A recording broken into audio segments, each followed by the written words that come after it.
បិទបង់រួចហើយព្រោះខ្លាចអូនឈឺវេលាយូរណាស់ទៅមេឃនឹងភ្លឺ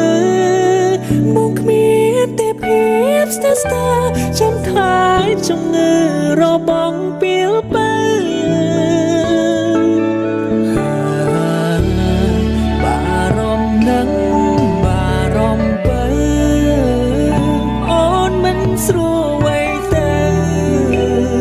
បងត្រូវធ្វើយ៉ាងណាយកដៃស្ទាបក៏បងចង្វាបែដូចជាចប់ងត់លឿនណាស់លោឡើងបែបលោឡើងចង់ស្ទែលោបញ្ជាក់ថាចង់ថ្នាំថ្នមថ្លៃ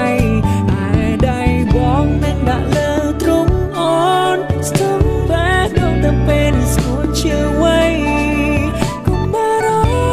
ម្ភកុំព្រួយព្រៃមួយរាត្រីបងនឹងនៅជ្រៀងបំពេ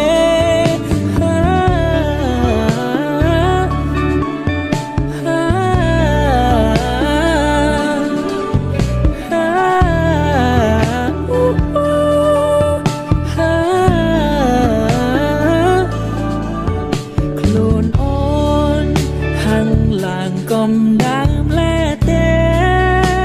មកចង់ជួបខ្លួននាមេដើម្បីចាស់ស្នេហ៍បានធូរស្រាលខ្លាំង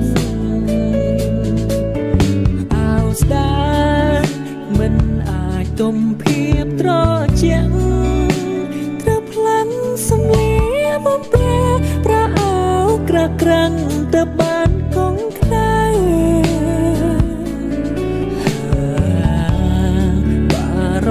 នឹងបារម្ភបើអូនមិនស្រួលໄວទៅបងត្រូវធ្វើយ៉ាងណា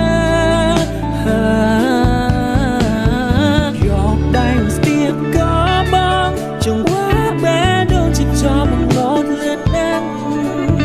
លោឡើងបែបលោឡើងចង់ស្ទែលោបញ្ជាក់ថាចង់ថ្នាំថ្នមថ្លៃបងនឹងដាក់